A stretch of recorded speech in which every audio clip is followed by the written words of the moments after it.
involving people in the beginning to begin with, because you really want to have the culture to be something tangible, and you really have to live it as well. So it's not that you just write it down and that it's all aspirational, but you have to live it as well. Hi, I am Sophie Vaux, and this is the Rise and Play podcast. In the show, I sit down with influential thought leaders in the gaming industry to deconstruct how they create the best teams and company cultures in order to create the best games. Speaking to hundreds of game executives in the show, I have identified recurring patterns and mistakes that we all make in our leadership journey. Do you have to go through the same hurdles and make the same mistakes to learn too? You are not alone in this journey, and hopefully you can learn from a diverse range of seasoned leaders who already walked the talk. Every episode brings actionable insights and case studies that will help you improve your management skills, self-awareness, and empathic communication. Becoming a better leader starts with becoming a better human. Are you ready to unlock your full potential in life and business? Let's begin. So, welcome everyone. Welcome to the office of Metacore in Helsinki. And thanks, Mika, for welcoming at your office at Metacore in Ruoholahti, for people who know about Helsinki a bit and the location. So Metacore was founded in 2020 and known for Merge Mansion. And I think the big game as the Merge game, I remember as well when with my team we were looking into Merge games in 2018-19 at that time. So everyone was exploring how do we crack the puzzle market when it was already saturated, and Merge was emerging. And you were among the first companies as well to really grow really fast with Merge Mansion. So today, counting 50 million downloads. And in 2022, 129 million revenues in dollars, and quite impressive and keep growing. And also what we'll talk about today is the journey of the company since you founded in 2020, but now to counting 190 people. And maybe it would be actually better that I do ask as well you, Mika, so we have a bit of a conversation here. How you started, in games, how long have you been in games, where have you been working before? Not even you founded Metacore, because that's a second part of your entrepreneurship journey, but maybe even before you started to be entrepreneur yourself. And I think that's the best way of introducing for our audience, for people who don't know yet, Mika Tammenkoski here. Yes. I got started in games like way back already in 96. I started working for a company called Remedy Entertainment. And Remedy, of course, nowadays they are really well-known company. My background, like how I got into the games in the first place, I think it's a really typical or stereotypical story for a person of my age to be working in games. So I got excited about games in the early 80s when I was a small boy. And I was also lucky enough to be employed in the industry early on. So Remedy was my first job in the industry. I'm a self-taught programmer, so I have a tech background. I thought that I'm ready to be making games, as I think like all of us thought that we were. And I learned that I actually lack quite a bit of experience actually in making games. But that's how I took off in AAA games. After that, I moved into downloadable mobile games. These were the Java games in Western markets. And I learned a lot, because the games we were making, games were not services yet. They were one-off downloads. And also the handsets were really limited in capabilities. So we got to develop many small games. And that was really the kind of like school of making games for me.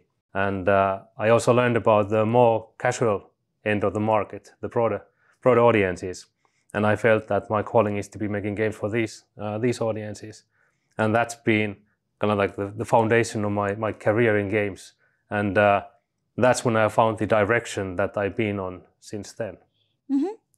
From your journey at Remedy, and you say also casual, so you touch on other companies through your journey. And can you talk more about that part? So how did you expand your skills as well through your career? So there's one aspect, which is the type of game you wanted to make and the impact. And I'm curious, from Remedy to more casual, how did that happen? But also, my understanding, you've been also with Digital Chocolate at some point. How did that fit into that journey? And what was the connection then later or before you started your first company yourself? And Yeah, I think so. When I started my career in games, I think at that stage I was most interested in the craft of making games. So it was not really about even audiences, but just the craft of making games. And I think all of us at Remedy, we were making games for our kinds of audiences. So we were making basically games for ourselves. And then what I learned through mobile was that there are these other audiences that we can be serving as well. And they have different needs. They approach games in a different way to begin with. And that was really eye-opening to me. And then, so when we founded a company focusing on mobile games, that company was called Sumia. Sumia was acquired by Digital Chocolate in 2004. That's how I transitioned to working for Digital Chocolate. So the experience at Sumia where I learned a lot. So we were building the company from ground up. We were looking for investors. We couldn't get an investment. The investment environment looked entirely different back then. And also we were inexperienced. At Digital Chocolate, the fact that it was a US-based company, the headquarters were in San Mateo. They were a VC-backed company. It was headed by Trip Hawkins. The years at Digital Chocolate, they were kind of the school. I'm a university dropout. I didn't ever graduate, but I think the Digital Chocolate era I can apply to today from those days, either in things that we did right or things we did wrong as well. And so after Digital Chocolate, I do know that you also created first company Everywear. What happened in between, or was it right away? No, it was not right away. So after Digital Chocolate, I had an idea that I want to become an investor. and we had an investment company for a bit over a year. We learned that investing is really hard. I learned myself that it's really hard for me to be one distance apart from actually doing. I'm really, at least even today, I feel like I'm more a doer than trying to take one step back. After that, I went on to found a company focusing on HTML5 games. There was the trend of HTML5 games. I remember. Yes, I got excited about this new exciting platform, HTML5, which was supposed to be removing all the barriers from downloading games. I'm the kind of person who gets really easily excited about new things. And I hope that I have now learned my lesson. And then after that, we went to found Everywear Games. That was to focus on smartwatch games. So again, getting excited about a new platform. Oh, wow. Okay, so I can see the pattern. And so what made you transition from a company to another? Did you have to close the HTML5 one? And did you found it at that time with other people or by yourself? And so what happened to that team? Did that team continue, for example, with Everywhere Games? I'm quite curious about, the... Yeah, so that team, so we had, it was just like a really small team. We were focusing on building HTML5 games, and when that failed, there were many reasons for that. Then trying out to expand to more broadly like to apps, so like drawing apps and such, which was even harder than making games. That basically, we decided to close down that operation, and then after a while, then came up the Everywhere Games. Okay. I believe as well, when you close a company, I mean, I have closed studio and also a company previously. It is a bit of a painful process to face the reality. This is not working and we need to close. What did you take away from closing? How did you feel at that time? Was it more a setback, something negative or something positive? And okay, let's start immediately the next one. So I'm quite curious what led you still, and then up next, let's build the next company. Well, there's, I think it is a process, and of course it's always sad. It's always hard. It's always a disappointment. But I think pivoting from smartwatches to mobile was a lot bigger change and a lot bigger shift for me. So with Everywhere Games, me and Aki Järvilehto, we got excited about smartwatches as a games platform. And oftentimes when there is a new platform being born, games are one of the first killer apps on that platform. And that's what we figured is going to be happening also with smartwatch and smartwatch games. And we founded Everywhere Games based on that premise. In December 2014, and then in January 2015, we started working on our first game. We launched 4 games altogether over 3 years time period. 3 of those Apple chose as Game of the Year. And we were clearly the most successful smartwatch game developer out there. It said more about the market than about us. So the market was really small. The market really didn't develop at the pace that we thought it would. And by about like early 2018, I found myself in a really frustrating position to be in. So we were thinking about where to go as a company, because we could stay focused on smartwatch games, wait for the market to evolve, or then do a pivot. And me personally, like I said, I'm the kind of person who gets excited about new things. I found myself again in a situation where I had gotten excited about something and then underestimated the time it takes for these things to evolve, if they evolve at all. Yeah. And I started questioning like whether like the whole decision-making process is the right one. And back then, when we were looking at the mobile games market, we concluded that the market it's young, but we also concluded that it must be really immature. I'm the kind of person, so I get excited about new technologies. I also get excited about like being an entrepreneur at heart. I get excited about disruptive innovations and blue ocean strategies and all of that. And I oftentimes think about like, so what is my way of building a business through disruptive innovation and blue ocean? But then I realized that if the market is immature, and games at large, I believe, is still immature, then for sure, the right strategy is not to use disruptive innovation or blue ocean, but most likely it's jump head on to compete.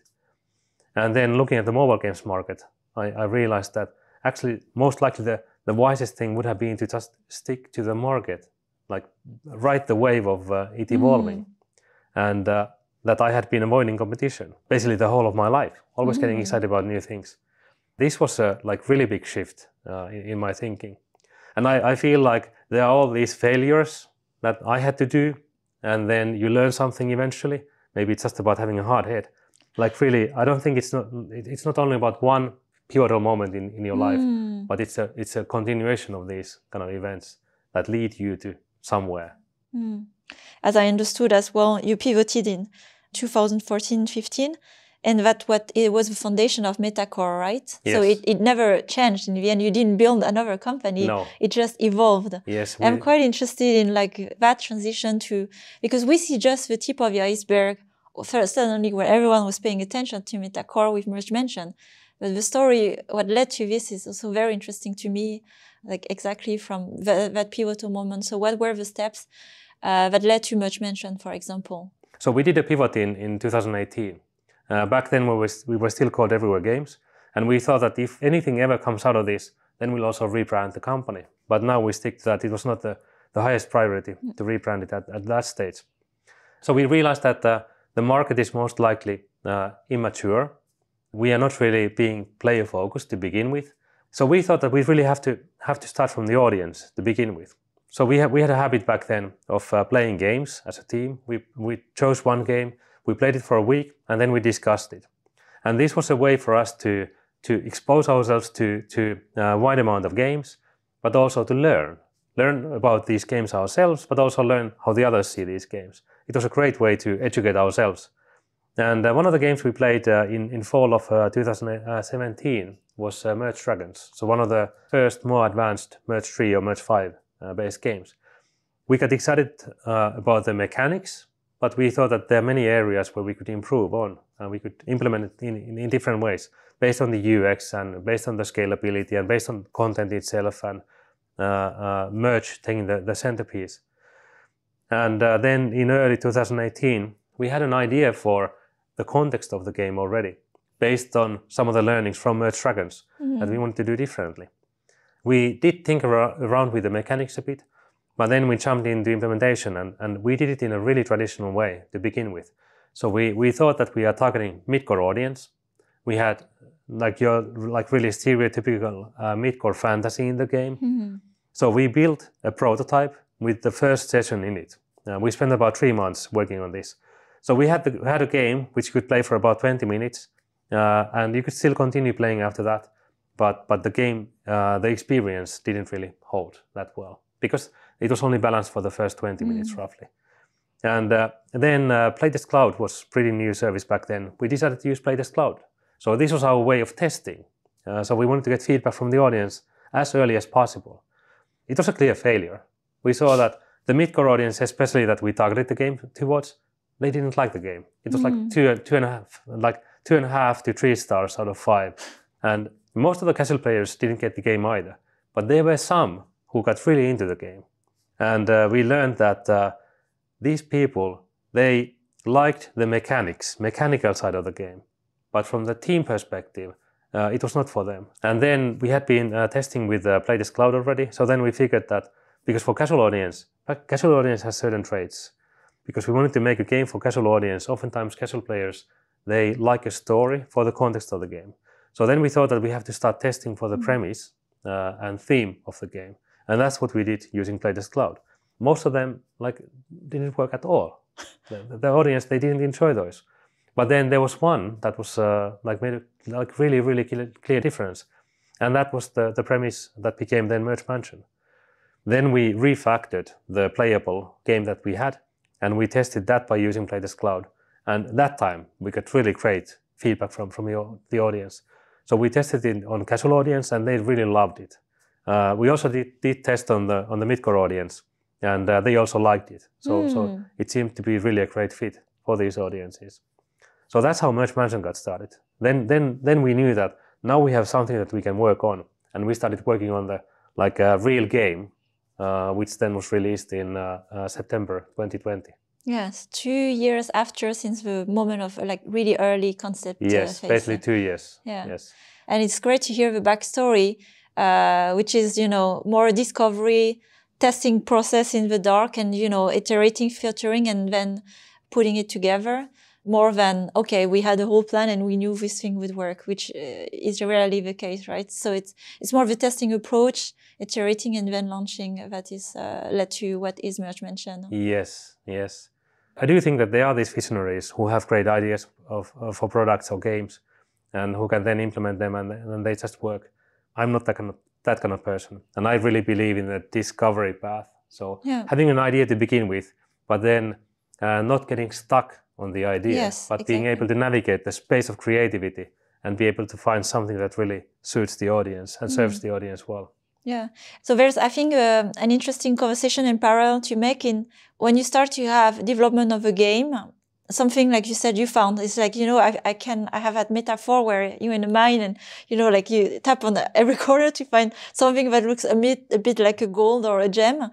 What was the evolution during those 2 years? So end of 2018 to 2020, not only on the game, but on the team and company, right? Because at that time, I believe you were maybe lean, small, trying to figure out what will be the core of your company. So how from Merge Mansion, Metacore became what Metacore is today? It's an excellent question. And there are a lot of learnings there. So when we were approaching the launch of Merge Mansion, so we locked down the global launch date for Merge Mansion in early 2020. Then, of course, the pandemic started in March 2020, and then we weren't sure whether we can launch the game in the first place, what happens in the world overall. But we learned that we can actually also work remotely. There were learnings based on this. And then when the September was closing on, we were able to launch the game, so we were ready for global launch. Back then, we still thought that we can operate the game with a small team. We thought that the game is really different than what it turned out to be in the end. We didn't understand the role that the story plays in the game. We didn't understand the role of really advertising at that stage yet. So of course we thought that we would be doing UA, but we didn't yet know the extent that we will be going over the years. So we thought that we can keep the company a lot smaller, but we did understand that we have to start hiring more people because there are all these roles that we have to fill in. Even though we didn't know that we would grow as big as we are today, we did know that there will be a lot of growth because we were about 15 people back then. We knew that it's really easy to end up having a lot of growing pains as a company. And we wanted to get certain things right to begin with. One thing was culture. When it comes to culture, I have had my own learnings from culture and own experiences. The first ones that really made an impact on me, maybe not in the most positive sense, were from digital chocolate. So dating like 20 years back. And back then, Digital Chocolate was a company that cared a lot for culture. But back in those days, the way companies cared for culture is that we defined the cultures. We oftentimes used keywords, excellence or integrity or ownership. But I think that the biggest issue with culture was that it was more like selecting things that sound nice and that we really all want to believe in, but then maybe not having that grounded in the company culture, in the practicalities. So I realized that culture is really important, but I didn't really feel it back then. But then later on, there were great examples of cultures, like the Netflix culture deck that started spreading from 2009 onwards. That was really inspirational. I didn't feel like it would be a culture that I would want to be working in myself, but it still felt inspirational. So we thought when in 2020, when we saw that we have to start growing the company, we also wanted to have our culture in writing, because we thought that it's really important to have this written down. And we have been iterating on the culture. Originally, the idea was that we revisit the culture together as a company twice per year. It was completely unrealistic. And now the idea is that maybe we could do it once per year, hopefully moving forward. The other right decision that we did, in my opinion, was that we put a lot of focus on hiring. This goes back to, I think it was maybe 2018 or 19, somewhere around there. When I noticed that when I was speaking with people from Supercell, I started paying attention to how many internal recruiters they have. I think I concluded that about 5% of the headcount are internal recruiters.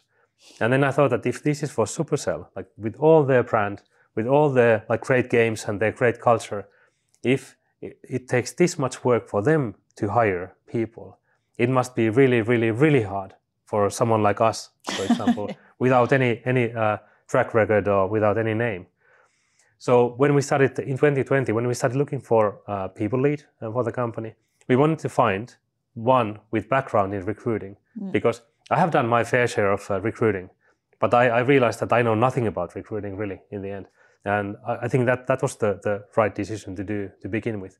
And we also started building our own talent acquisition team at about that time.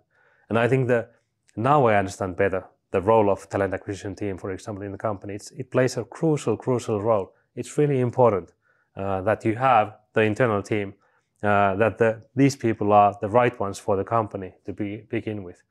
And they are maybe the most important part of the company at the growth stage. So I believe that because of these two decisions we did, the growth has been easier than it would have been otherwise. Yeah, and for the reminder, indeed you grew from those 15 to almost 200 people within 2 years, right? Yes, so we are now, so we have basically doubled the headcount year after year, pretty much. And a follow-up question I had on that time when you had awareness, you need to grow and you need to put into words, into more practicalities your culture. How long did that process take to even write that book? I saw you presented some pages of it at the IGDA Leadership Day. Who was leading? Was it led by the group, or was a clear owner, and should that be the CEO? What? Oh yes, the CEO was the owner of that.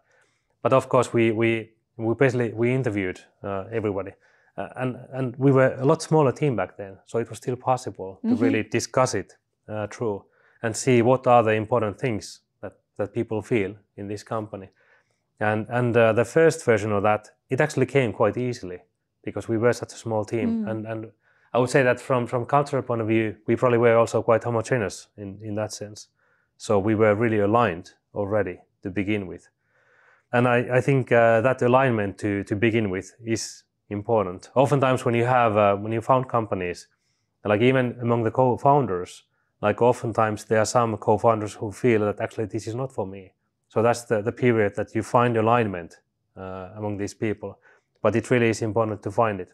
I think games industry is one of the places where people actually find alignment more easily because it's a clear, compared to startups, because it's clear what we are trying to aim for. We want to be making great games, successful games.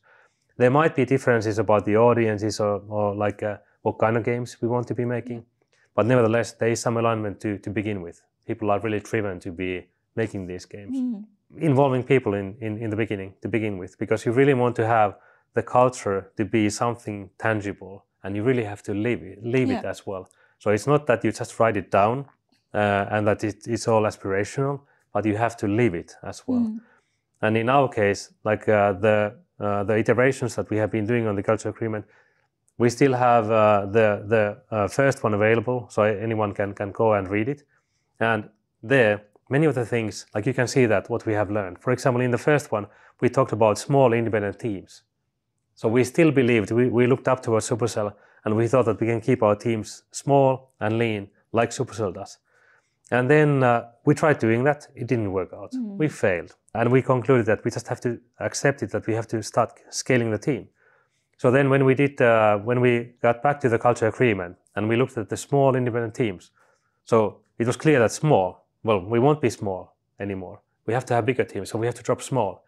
But then we started discussing, what does independent mean? And then we realized that what we mean by independent is that we talk about basically autonomy. And what does autonomy mean in the context of our culture then? Then we got to defining ownership, defining responsibility as well, and giving autonomy to people. And these discussions came really naturally, like through the iteration of the process. This year, we did a culture workshop. So we were about 150 people at the time. We had an offsite focusing on culture. And we did a workshop as a company, like how should we evolve our culture now? And we got really great feedback. Now we are in the process of writing the next iteration of the culture agreement. Let's see how it goes. But I feel like this is at least we have the right elements for the process to be iterating on the culture moving forward as well. And this is already great, actionable for the listeners here, because a culture book is evolving and it's very context-based, right? I think it's almost like a whole skill in itself, defining culture at different stages. What is the process to making it right accurately and making it evolve? Yes, I agree. Like one example, in addition to the small independent teams, another example was that the first version was really focused on games and making games, because we were basically all making games back then. But then feedback we started getting was that it doesn't feel inclusive because I'm not in the game teams. It sounds so basic, but there have been many eye-opening moments of seeing that this is actually, it doesn't reflect us as a company anymore and our culture, because it's been a subset of things. Yeah. Then also like within that subset, so you have to be able to see like what to change in there that you have. Maybe you have to add something or remove something or change something. But then also like what is the bigger context that we are in at the moment? Like we are not the same company that we used to be. So what's changed? And the best way to do that is to listen to your people. Yeah, I see as well. So you have a big success with Merge Mention. I believe also quite a good financial security, for the future of employees. And but I see also there's some form of expansion with a new studio that you announced in Berlin, and also there's been some form of acquisition or growing. Like you took also the operations of Everdell, and then Piñata was announced a bit earlier, a few months ago. And I wonder as well for you, and you have also new game section. So where is Metacore going? Like it started from a game and more the almost like purpose that is manifesting of the company. And we talked about this, various themes around the inclusivity, giving back to the gaming community. And I'm sure those aspirations will emerge more as you have, reached the first layer of pure survival, success, and now expanding. So if you could tell more also about that and your future aspiration with Metacore. So with our goal has been to be building a portfolio of games from the beginning. So Merge Mansion was the first one, but we have had at least one team working on finding a market fit for another game. And that's the mission that we are on still. So we have a Merge Mansion that we are still growing and scaling. Merge Mansion team is 100+ people at the moment. We believe that we could, fairly easily double the team size. And we would still, looking at the output of the team and the need for content from players, I think there wouldn't be any extra. So we would still be serving the audience, maybe not in a perfect way, a lot better, but maybe not in a perfect way. So there's still room for growth in Merge Mansion. But then also looking for how are we able to find new market fits. We started working on Merge Mansion. We started by testing. We started from the audience.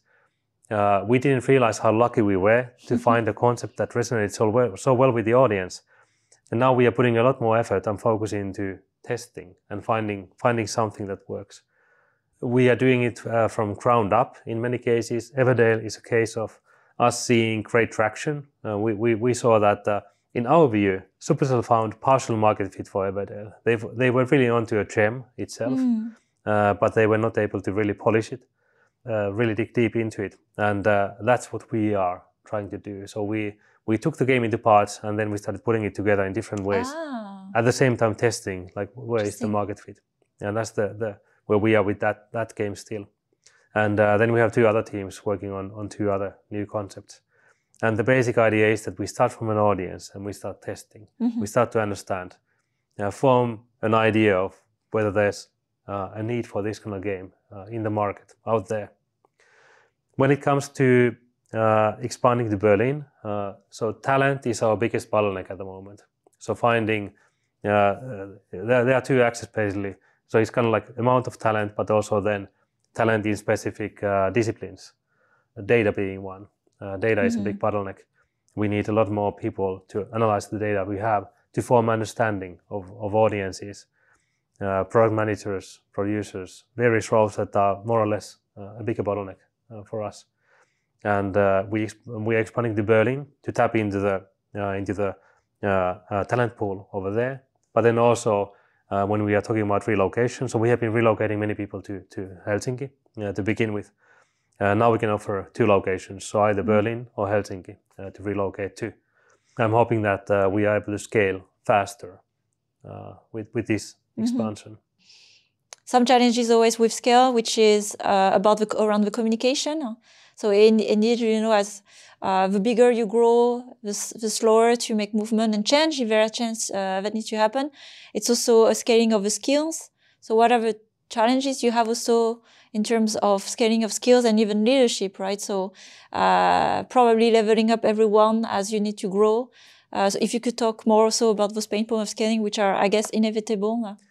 Yes, they are inevitable. Maybe just a short word about the community. So yes, so the Finnish games community, and this is something that coming from this community, it took a while to understand that we are not like other communities. Like in a way, our goals are aligned. Even though we are from different companies, we are not seeing each other as competitors, but it's more like our goals are aligned.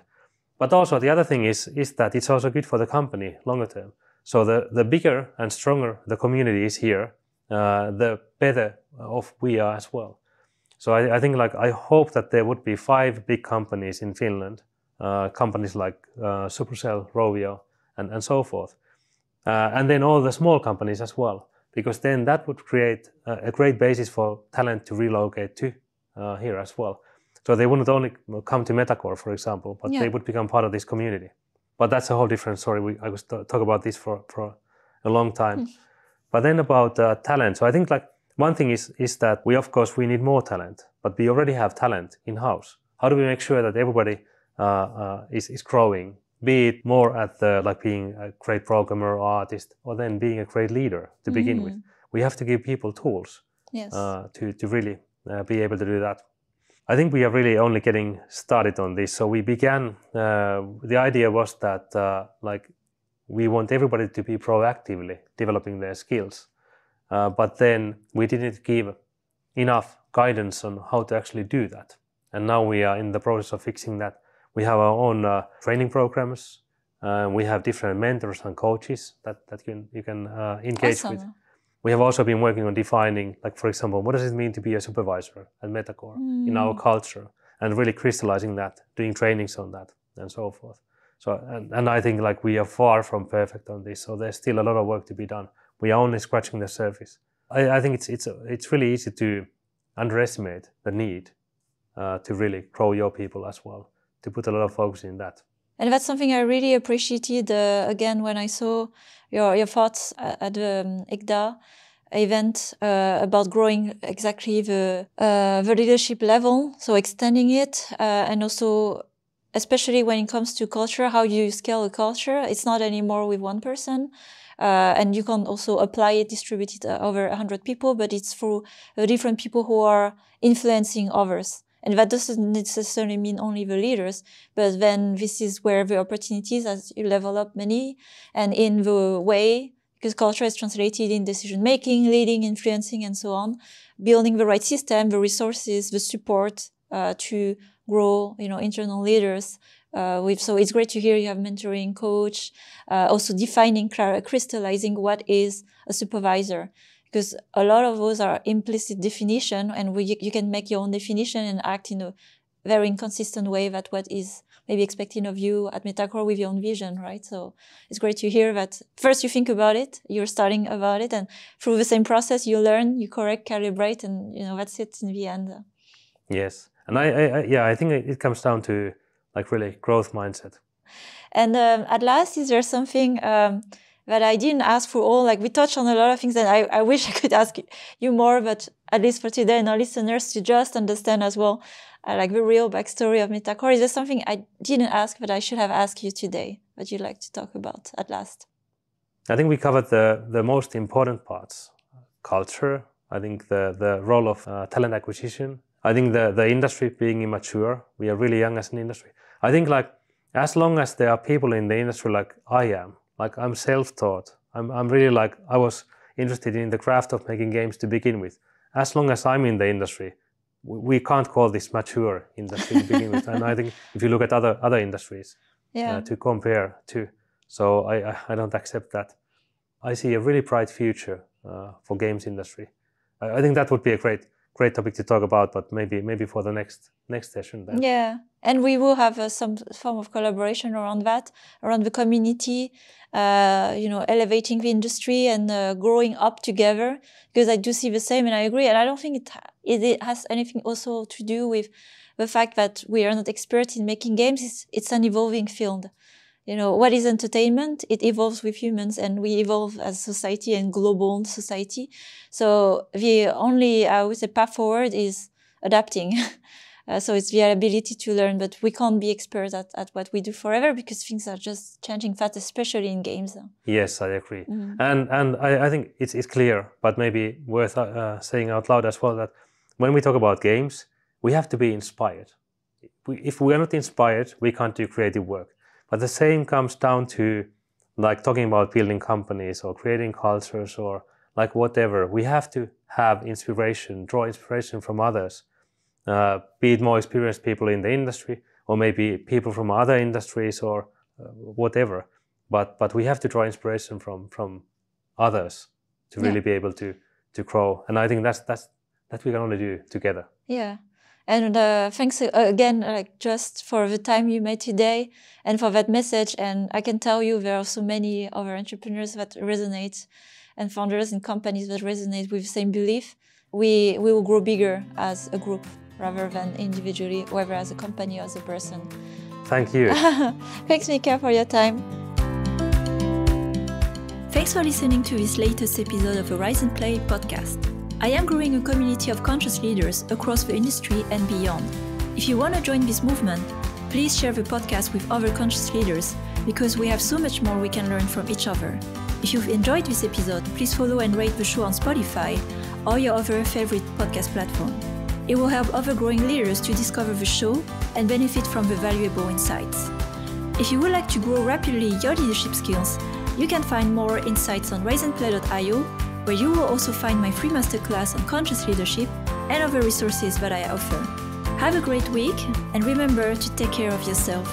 Until the next time,